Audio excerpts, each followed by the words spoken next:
민정수석을 수사지 해서는 안 됩니다.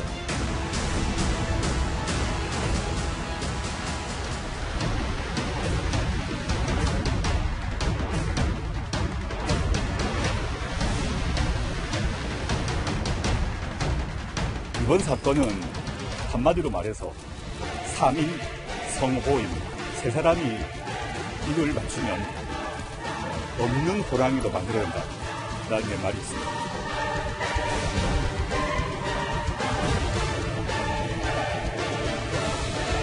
정치적 중립성과 공정성에 대한 의문이 있거든요. 아, 저에 대해서요? 아, 공수처에 대해서요? 네. 그런 것은 공수처가 출범하고 차차 진행돼 가면서 아마 서서히 불식될 수 있을 거라고 생각합니다.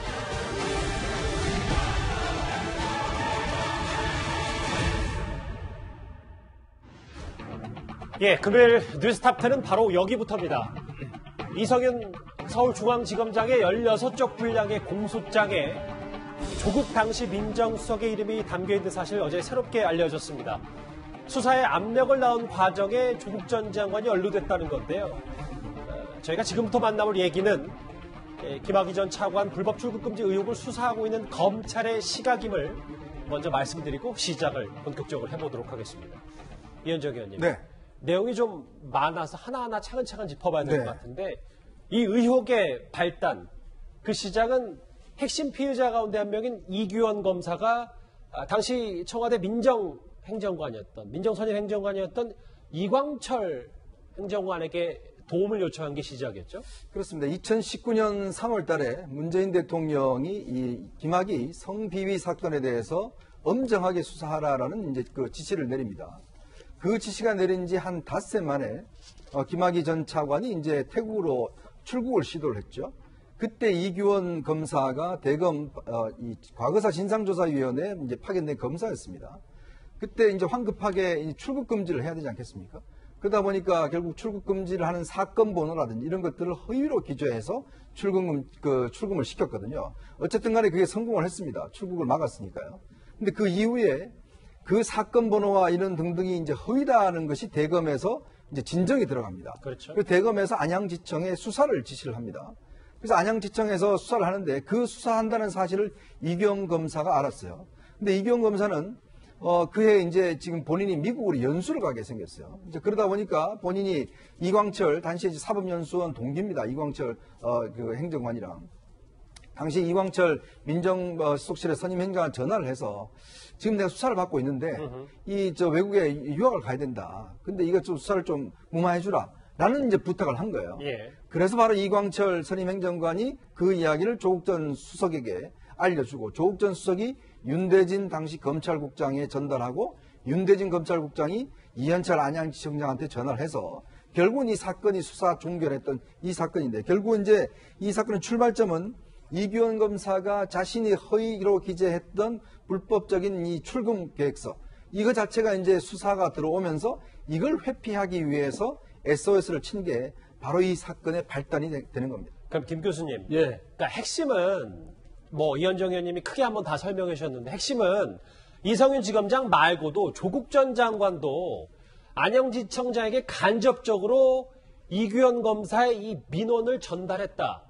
그렇기 때문에 수사에 개입했다. 이게 핵심인 거네요, 그러면? 그렇죠. 그러니까 사실은 그 이성윤 검사장이 직권남용으로 수사를 종결시키고 무마했다라는 것이 이번 공소장의 핵심인데 그렇죠. 그걸 조사하고 수사하다 보니까 갈래가 여러 개가 있는 거예요. 그러니까 이성윤 지검장은 당시 대검 반부패 수사부장으로서의 자기의 권한을 이용해서 안양지청에 지시를 내려가지고 수사를 종결을 시켰던 그 직권남용인데 수사를 해보니 이 갈래만 있었던 게 아니고 여러 갈래가 있었던 겁니다. 그중에 이번 공소장에 드러난 또 다른 갈래가 뭐냐면 청와대 민정수석실 또한 또 하나의 외압이 있었던 겁니다. 예. 그러니까 대검 반부패 수사부장인 이성윤을 통한 외압이 하나 있었고 청와대 조국 민정수석을 통한 외압이 한 갈래가 더 있었던 거죠. 그 갈래를 타고 들어가 보니까 사건을 수사를 받는 당사자인 이규원 검사가 자기 친구인 이광철한테 부탁을 하고 이광철이 자기 직속 상관인 조국 수석한테 부탁을 하니까 조국 수석이 아무 생각 없는지 아니면 알고 그랬는지 다시 법무부 검찰국장한테 부탁을 하고 법무부 검찰국장이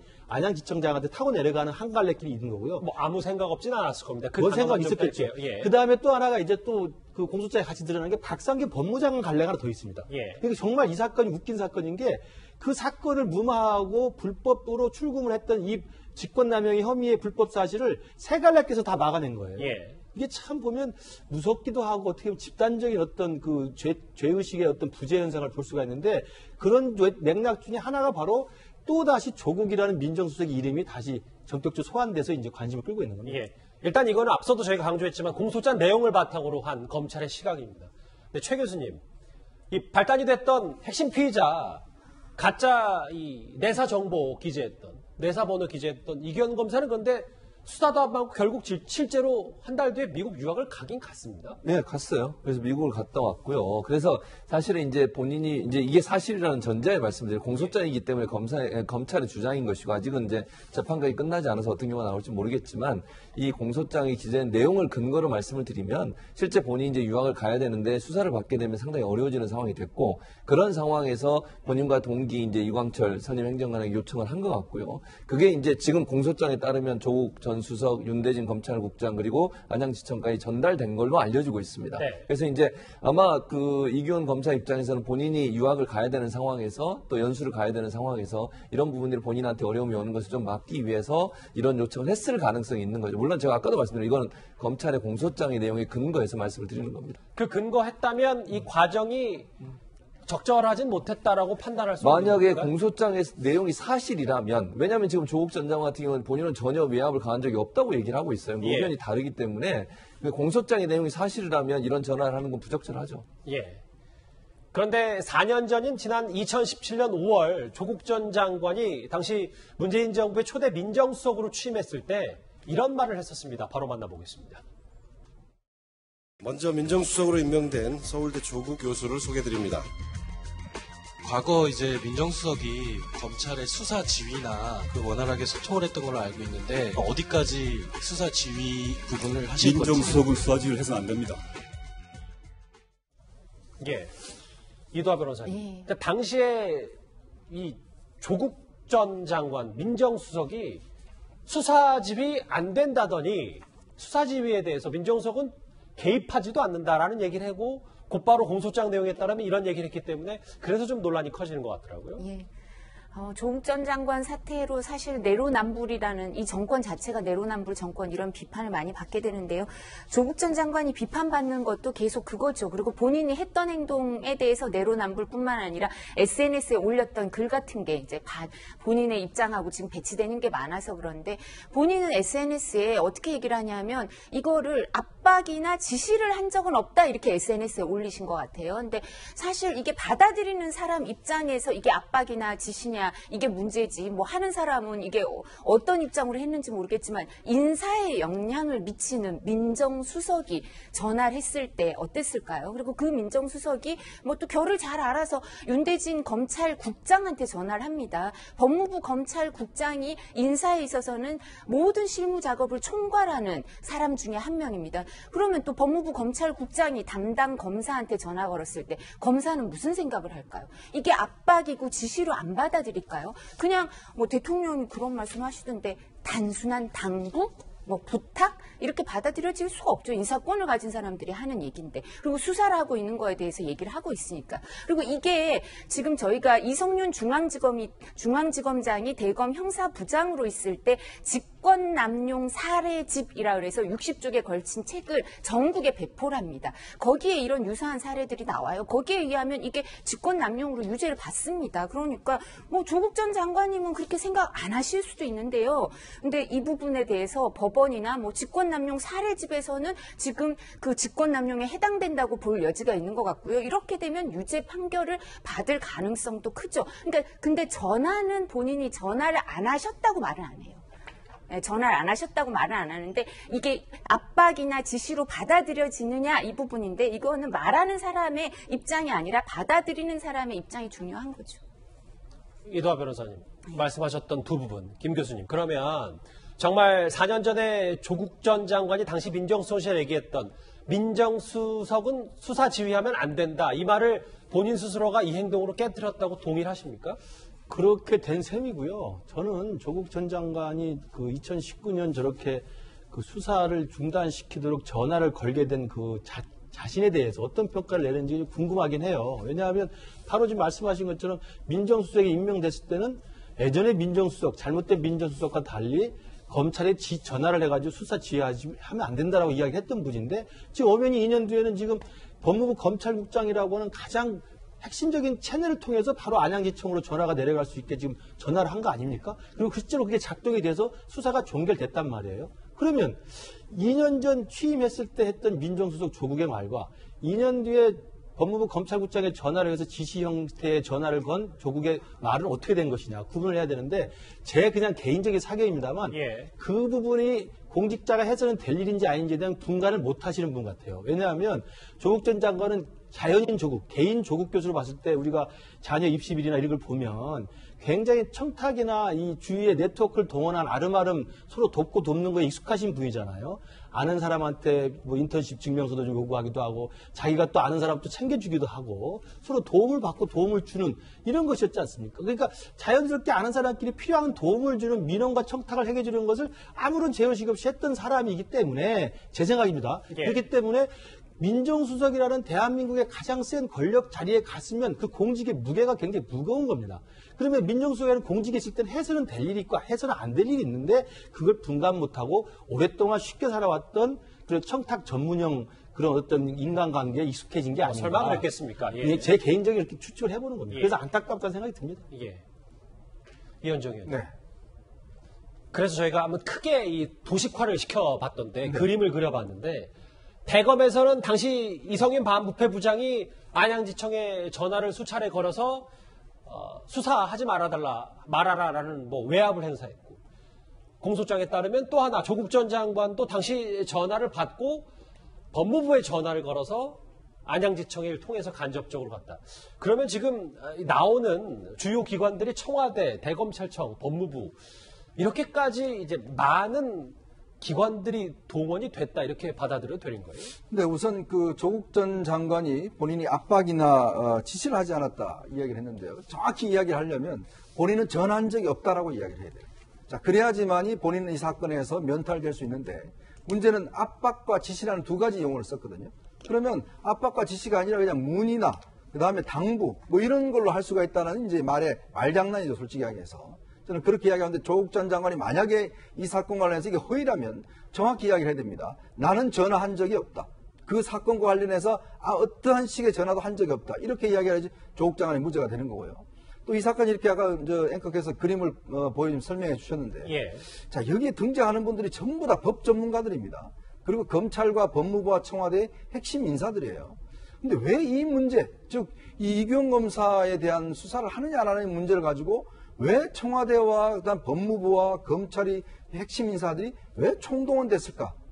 혹여 다른 옛날 사건 혹시 기억나지 않으십니까? 바로 울산시장 선거 사건 같은 경우도요.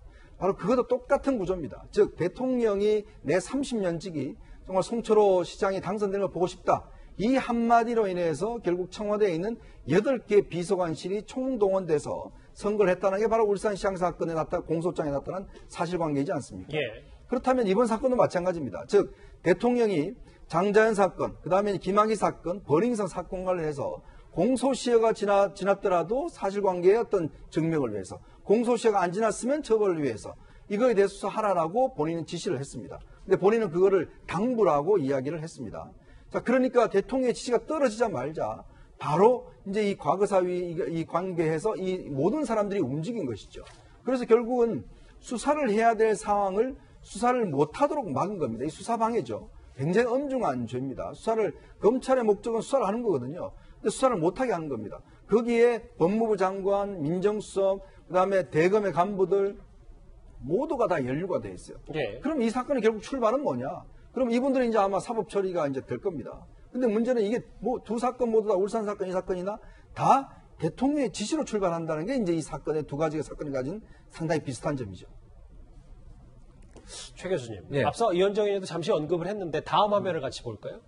조국 전 장관이 곧바로 이 공소장 내용이 언론을 통해서 공개가 되자마자 저는 이 건과 관련해서 어떤 압박도 지시도 한 적이 없습니다. 라고 SNS에 바로 글을 올렸거든요. 근데 앞서 지적했던 것처럼 본인이 윤대진 당시 국장과 통화 자체를 했는지 안 했는지에 대한 거를 먼저 밝혀야 된다. 이게 맞다고 보십니까? 일단 그 얘기 하기 전에 대통령이 지시한 건 저는 문제가 없다고 생각해요. 아니 그러면 김학의 전 차관이 그런 나쁜 행동을 하고 하는 것을 조사하라고 하는 게 잘못된 겁니까? 그럼 대통령이 거기다 불법으로 하라 그랬습니까? 그거를? 저는 그건 아니라고 봐요. 그러니까 대통령이 그 사건들에 대해서 조사하라고 한 거, 예를 들면 당부를 한 것은 그건 문제라고 저는 보지 않습니다. 물론 진행된 과정에 불법적인 요소가 있었다면 그런 일을 한 사람들에 대해서는 처벌이나 아니면 어떤 조치가 필요하겠죠. 그러니까 저는 대통령이 지시를 했기 때문에 이 문제가 이게 이렇게까지 됐다고 저는 생각하지 않고요. 이제 진행되는 과정에 있어서 합법적이 아니라 불법적인 행동을 했다면 거기에 대해서는 합당한 조치가 있어야 한다고 저는 봅니다. 네. 그리고 전화한 것도 조국 전 장관이 필요하다면 밝힐 필요도 있다고 생각이 들어요. 예를 들면 이제 어느 순간에 이걸 밝혀야 될지 제가 모르겠는데 전화를 했는데 이런 얘기를 했다든지 아니면 이런 방법으로 전화를 했다든지 아니면 전화를 안 했다든지 뭐 얘기가 나오겠죠. 그게 전화 내용을 밝혀서 이게 압박이나 지시가 아니다라는 걸 증명해 낼 게 필요가 좋다. 있다고 봐요. 왜냐하면 또 제가 볼 때는 이렇게 공소장이 이렇게 돼 있기 때문에 이 부분에서 또 따지지 않겠습니까? 조국 전 장관이 정말 전화를 했는지 안 했는지에 대해서 분명히 제가 볼 땐 재판 과정에서 얘기가 나올 겁니다. 그러면 그 부분에 대해서는 뭔가 얘기가 나올 가능성이 있다고 보고요. 예. 그 내용에서 어떤 전화를 했다고 하면 어떤 내용을 했는데 안 했다면 또 어떻게 안 했는지 하는 부분에 대한 뭐 명명백백한 어떤 구분이 있지 않을까 하는 생각이 들어요. 왜냐하면 이게 중요하지 않겠어요? 전화를 했느냐 안 했느냐는 중요한 팩트이 있기 때문에 그 부분에 대해서 밝히는 부분은 있을 거라고 봅니다. 예. 제가 볼 때는 이 전화를 했는지 안 했는지를 윤대진 당시 검찰국장이 다 수사를 받았잖아요. 이미 조사를 받았죠. 그렇습니다. 그 조사 받은 내용이기 때문에 윤대진 검찰국장이 그 자신이 했던 일에 대해서 빠뜨릴 수 없는 뭐 증거와 자료가 저는 있기 때문에 그렇게 할 수밖에 없는 상황이라고 생각이 들고요. 따라서 전화에 대한 건 뭐 조국 전 장관이 밝히든 아니면 수사를 통해서 차후에 밝혀지든 뭐 명명백백하게 밝혀질 거라고 보고 예. 중요한 건 이 사건을 보면서 아까 외국께서 말씀하신 것처럼 청와대, 민정, 대검, 법무부 이 모든 대한민국의 막강한 권력기관이 다 삼위일체가 되어서 한꺼번에 움직였는데 비슷한 게 유재수 감찰도 비슷합니다. 유재수 감찰 사건도 보면 감찰 루마 사건도 보면 조국 수석이 또 주위에 청탁 비슷한 민원을 받아가지고 백원우 민정비서관, 청경도 무슨 행정관, 그다음에 김경수 도지사 그리고 뭐 윤건영 국정상황실장이 다 전화해서 야 우리 편인데 피하 구분합시다. 좀 봐줍시다. 이렇게 해서 됐던 거라고 공소장에 나와 있는 거 아닙니까? 일단 하지만 뭐 유재수 감찰무마 사건은 아직도 재판 재판이 중이죠. 진행 중입니다. 그렇죠. 예. 공소장 이렇게 돼 있습니다. 예. 그렇기 때문에 그런 걸 보면 저분들의 저런 정말 국가 권력기관을 이용한 죄의식 없는 집단 행동은 뭐냐면 우리끼리는 괜찮다. 우리 편은 챙겨야 된다.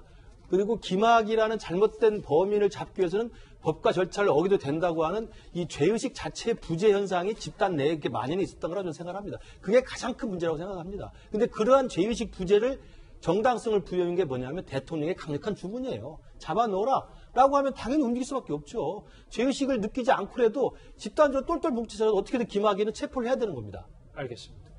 최 교수님과는 좀 입장이 다른 김 교수님 말씀 좀 들어봤는데요. 그런데 이성윤 지검장의 공소장에는 조국 전 장관만 새롭게 등장하는 것이 아니라요. 이 인물도 공소장 내용에 나옵니다. 이도하 변호사님. 박삼기 당시 법무부 장관인데요. 내가 시켜서 직원들이 한 일 조사하면 나까지 조사하겠다는 것이냐? 아직도 그런 방식으로 수사하냐? 라는 얘기를 윤 국장 당시 전화 많이 받았습니다. 전화해서 안양지청장에 전화해서 항의를 했다는 얘기거든요. 그러니까 윤대진 검찰국장이 없는 일을 만들어내겠습니까? 아까도 말씀하셨지만 조국 전 장관이 전화해서 이런 얘기를 했다. 박상기 장관이 이런 얘기를 했다. 그래서 내가 어쩔 수 없이 이현철 안양지청장한테 전화해서 전달을 하면서 이현철 안양지청장이랑 윤대진 검찰국장이 연수원 동기인데요. 아주 편한 사이는 아니에요. 그러니까 본인이 본인 입장으로 내가 이렇게 생각하니까 이렇게 하시오 이렇게 말할 수 있는 사이가 아니에요. 그러니까 이 부분이 뭐 윗선의 지시라든가 아니면 이런 입장이 있다든가 해명을 좀 하고 전달을 할 수밖에 없는 사이거든요. 그렇기 때문에 이 부분을 박상기 장관이 지시한 내용, 그다음에 조국 전 수석이죠. 수석이 얘기했던 전화에서 얘기했던 내용이 그대로 나올 수밖에 없어요. 그 이현철 안양지청장 할 때 말할 때도 얘기할 수밖에 없고 윤대진 검찰국장이 지금 조사를 받을 때도 이 부분을 사실대로 말할 수밖에 없어요. 뭐하러 이걸 지원했겠어요. 그리고 윤대진 검찰국장은 윤대진 검찰국장, 이현철 안양지청장 다 저희 연수원 동기예요. 그래서 제가 사실 참 지금 얘기를 하면서 마음이 안 좋은데 예. 윤대진 검찰국장은 학생 운동하던 사람이었고 시험이 그래서 늦게 돼서 저희하고 나이 차이는 나지만 연수원을 같이 다녔는데 여기는 노무현 정부 때부터 청와대 감찰반장인지 특감반장인지 들어가서 저희 25기 중에 가장 먼저 청와대에 들어간 사람 중에 한 명이었어요. 예. 그래서 아마 이 정부의 사람들하고도 안면이 있을 거예요. 일정 부분. 그 안면이 인연이 있는 사람들이 있었을 거고. 근데 박상기 장관이 저런 얘기를 했을 때 내가 시켜서 한 일이면 나까지 조사하겠다는 거냐? 아니 법무부 장관이 그 불법적인 걸 지시했으면 당연히 직권남용으로 조사받죠. 근데 뭐 내가 시켜서 한 일이면 다 정당 행위가 되나요? 이런 사고방식을 가진 법무부 장관이 정말 저렇게 말씀을 하셨다면 정말 부적절한 분이 법무부 장관으로 계셨던 거죠. 근데 제가 안타까운 건 윤대진 검찰국장이나 안양지청장이 조금 더 버텨줬었으면 어땠을까 이런 생각을 하는데 뭐 이건 지나간 얘기고 지금 또 자세한 내용은 모르니까. 근데 저렇게 뭐 법무부 장관, 민정수석이 전화를 걸어대면 검찰국장 입장에서는 말을 먹어버릴 수는 없어요. 시건을 할 수는 없으니까 전달은 할 수밖에 없었을 겁니다. 예. 그런데 과거 박범계 법무부 장관이요, 의원 시절에 김태우 수사관의 사찰 폭로 당시 조국 전 장관에게 이렇게 답변 기회를 줬던 적이 있습니다. 박형철이 누굽니까? 박근혜 국정농단 사건 때 현재 서울중앙지검장을 하고 있는 윤석열 지검장과 함께 그 엄혹한 수사 조건 속에서도 마침내 국정원 댓글 사건 원세훈 실형 가지고 지금 감옥에 가 있는 그 원세훈 사건을 밝힌 사람이 박형철 비서관 위에 누가 있습니까? 제가 있습니다. 제가 누굽니까? 네, 조국입니다. 제가 누굽니까? 민정수석 조국입니다. 제가 누굽니까? 민정수석 조국입니다. 맞습니다. 조국 민정수석이 오직 할 일 없으면 일개 특감반원 데리고 지시하고 보고하고 묵인하고 그럴 시간 그런 별 있었습니까? 전혀 없었습니다. 이현정 의원님. 네. 이제 여기 보이는 이성윤 지검장 말고도 네. 조국 전 장관이나 박상기 전 장관이 이번 사건에 연루됐다는 정황이 공소장에 있으니까. 그렇죠. 두 사람에 대한 수사, 조사도 불가피해 보입니다. 그렇게 어떻게 판단하십니까? 지금 일단 이제 검찰 수사 공소장에 드러난 윤대진 지금 법무연수원장이나 이런 세 분 같은 경우는 일단 공수처로 이첩을 했습니다. 이제 공수처에서 왜냐하면 이거는 자동적으로 공수처에 이첩되는 겁니다. 검사의 비위 자체는 이제 공수처가 수사를 할 수밖에 없기 때문에. 문제는 이제 두 사람이죠. 박상기 전 법무장관과 조국 전 민정수석인데요. 이 두 분은 또 전직이 있기 때문에 사실상 공수처에서 같이 수사를 해야 됩니다. 예. 문제는 근데 이 사건과 관련해서는 사실상 지금 수원지검에서 모든 수사를 지금 해냈거든요. 그리고 수원지검에서 이 사건의 전말을 다 수사를 해놓은 상황인데 지금 공수처 같은 경우는요.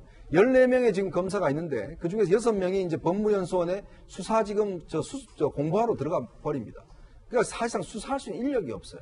그러니까 지금 이 공수처 같은 경우는 이제서야 겨우 수사관들 몇 명 채용을 했고 예. 이제 검사들 임명을 했는데 검사들이 수사 경험 있는 사람이 딱 3명밖에 없습니다. 검사 출신이. 이제 그러다 보니까 나머지 변호사 출신이나 판사 출신들은 수사를 못 하잖아요. 그래서 법무연수원으로 위탁 교육을 시키러 갔어요. 예. 이제 그러다 보니 이 사건 같은 경우는 아시겠지만 굉장히 여러 가지 수사 자체가 어렵고 이런 첨예한 수사를 그렇죠. 할 역량이 안 된단 말이에요. 많은 사람들의 진술을 들어야 되고 또 판단을 해야 되거든요. 근데 지금 공수처에 가면 이 사건 제가 볼 때는 뭐 거의 아마 몇 달을 아마 갈 겁니다. 그러니까 제대로 수사할 수도 없는 상황이고 문제는 이미 2달 전에 지금 김진욱 공수처장이 이 사건 관련해서는 다 한번 살펴본 적이 있거든요. 그렇다면 알 텐데도 불구하고 지금 못하는 것은 공수처에 역량이 안 되는 겁니다. 그렇다면 방법은 결국 제가 볼 때는 공수처의 간 수사를 다시 수원지검으로 재이첩해야 된다고 봅니다. 그래서 수원지검에서 이 사건을 끝까지 마무리를 해야 되고 거기에 수사의 대상에서는 반드시 박상기 장관과 조국 전 수석이 포함이 돼야 됩니다. 왜냐하면 이게 결국 아까 제가 말씀드렸지만 예. 대통령의 지시가 과연 당부였느냐 지시였느냐 불법적인 지시였느냐 합법적인 지시였느냐 대통령이 무슨 이야기를 했냐면요. 공소시효가 지난 것에 대해서도 살펴보라고 이야기했거든요. 그건 불법입니다. 공소시효가 지난 것에 대해서는 검찰이 할 수 있는 권한이 없어요. 예. 자, 그러면 그거를 예를 들어서 수사 지시로 받아들이고 수사를 했다라면 그것 또한 문제가 되고 이거는 문제는 대통령은 형사는 소추가 안 되기 때문에 어쨌거나 대통령 퇴임 후에 수사를 해야 될 수밖에 없다라고 한다면 지금 상황에서는 이 두 사람을 수사하는 게 최선의 방법이죠. 공수처는 지금으로서는 역량이 쉽지 않으니 이현정 의원님 말씀은 담당 수원 지검이 직접 이 수사를 맡고 그렇죠. 해야 된다. 마무리 지어야죠. 박상기 이 두 사람에 대해서 알겠습니다. 그런데 또 하나 짚어볼게요. 김진욱 공수처장은 해당 사건을 넘겨받으면서 공소장에 드러난 이 조국 전 장관의 개입 정황을 이미 2달 전에 알고서도 별다른 수사를 하지 않은 것으로 전해졌습니다. 사실은 이 사건 기록 파악하는데 일주일은 꼬박 걸렸습니다. 토요일, 일요일 반납을 하고 처장, 차장이 다 나와서 기록을 봤습니다. 사실은 저희가 뭐 주말에 토요일, 일요일 계속 나와서 있었는데 한 일주일 정도 돼서 이제 제 생각에는 파악은 된 것 같습니다. 파악하는 데만 일주일 걸렸던 것 같고요. 이 부분 저희가 쭉 짚어봤던 이 부분을 김진욱 공수처장이 이미 2달 전에 알았다. 그런데 뭔가 조국 전 장관을 부르거나 혹은 이런 앞으로의 수사 절차를 밟지 않았다. 이 부분이 앞서 이현정 의원님 말씀하셨던 지금은 역량이 안 돼서 그런 건지 아니면 알고도 의도적으로 수사를 뭉갠 건지 뭐 여러 가지 지금 얘기들이 좀 있긴 있거든요. 저 부분도 참 미스터리인데요. 그러니까 공수처가 수많은 논란 속에 어쨌든 우리 대한민국의 가장 힘세다고 하는 검사, 판사들을 주로 해서 그 고위공직자 범죄를 엄정하게 수사한다고 그 국민의 염원을 싣고 무리하게 해서 만들어낸 기구 아닙니까? 그래서 공수처장이 만들어서 지금 우여곡절 끝에 지금 그 형태를 갖춰가고 있는데 이성윤 검사장의 이 불법 출금 의혹 사건 관련해서 이 부분에 대해서 공수처에서 해야 된다고 이야기하니까 공수처 사건을 한번 이첩을 시켰잖아요. 예. 그래서 그 사건 기록을 다 검토했다는 거 아니겠습니까? 그래서 그 공수처가 많은 국민들의 기대 속에 출범한 다음에 사실은 그 논란 속에 저 사건을 이첩시킨 다음에 그 김진욱 처장이 나와서 내가 일주일 동안 다 읽어봤다. 그 이야기를 분명히 했습니다. 그러면 그때 있었던 수사 기록과 수사 근거 자료에 의해서 지금 이성윤 검사장의 공소장에 조국이 개입한 정황이 지금 있는 거 아닙니까? 예. 그렇다고 한다면 그냥 100% 우리가 상식적으로 생각하면 밤새워 읽어봤던 일주일 동안 검토한 수사 기록에 저 내용이 있었다는 것을 김진욱 공수처장이 모를 리가 없잖아요. 예. 물론 읽어봤다는 말이 거짓말이라면 모를 수 있습니다. 근데 읽어봤다는 말이 진짜라면 모를 리가 없는 거죠. 그렇다고 한다면 딱 하나입니다. 그러면 그 사실을 알고도 이건 너무 부담이 크다. 조국이 또 나오네? 이거 우리로서 감당이 안 돼. 뭐 우리 이현중 의원처럼 수사할 능력이 안 되든지 아니면 정치적 감당이 안 되니까 다시 검찰로 다시 재이첩한 게 아닌가라는 의심이 합리적으로 들 수밖에 없다는 거죠. 예. 저는 그런 면에서 이 사건이 이제 불거진 만큼 조국 민정수석, 박상기 법무장관, 기타 관련된 검찰의 주요 인사들 수사도 마무리해야 되겠지만 정말 공수처에서 알고도 뭉갰다고 한다면 그리고 정말 스스로 정치적 부담 때문에 눈치를 보거나 이첩을 했다고 한다면 이 부분도 좀 엄중히 따져볼 필요 있다고 생각합니다. 정리를 해볼까요? 이 주제. 최 교수님. 이렇게 첨예하고 좀 굵직한 수사가 됐고 현 정부의 전직 법무부 장관 2명이 지금 관여됐다는 정황이 나오기 때문에 그럼 정말 이게 공수처가 할 수 있는 건지 아니면 다시 이첩을 해야 될 건지 공수처 좀 곤혹스러울 수밖에 없을 것 같아요. 공수처는 이제 상황을 판단하겠죠. 당시에 3월에 왔을 때는 지금보다도 사람이 없었어요. 예. 그러니까 제가 볼 때는 그 당시에 이첩한 거는 그러니까 본인들이 할 수 있는 역량이 아직 꾸려지지 않은 상태이기 때문에 이첩할 수밖에 없었던 상황이라는 생각이 들어요. 그러니까 이것도 지금 현재 인력들도 거의 4월, 5월 돼서 만들어진 거 아닙니까? 그러니까 제가 볼 땐 그런 것 같고 지금은 이제 또 판단을 하겠죠. 공수처장이 어떤 판단을 할지 제가 모르겠습니다만 이걸 과연 수사를 공수처에서 할지 아니면 다시 수원지검으로 넘길지는 공수처장의 판단할 문제라는 생각이 들고요. 중요한 건 과연 그럼 이 수사를 맡아서 할 수 있을지 역량들도 봐야 될 것 같고 네. 실제 할 수 있는 어떤 범위 내에 포함되는지도 봐야 되기 때문에 제가 볼 때는 아마 고민을 해서 결정하지 않을까 하는 생각이 들어요. 그러니까 지금 당장 뭐 할지 안 할지를 제가 판단할 수는 없을 것 같고 본인들의 어떤 여러 상황들을 고려해서 결정하지 않을까 그렇게 생각을 합니다. 이성윤 서울중앙지검장 공소장에 등장한 조국 전 장관 얘기 첫 번째 이슈였습니다. 다음 주제도 이 주제와 관련이 있습니다. 바로 넘어가 보겠습니다.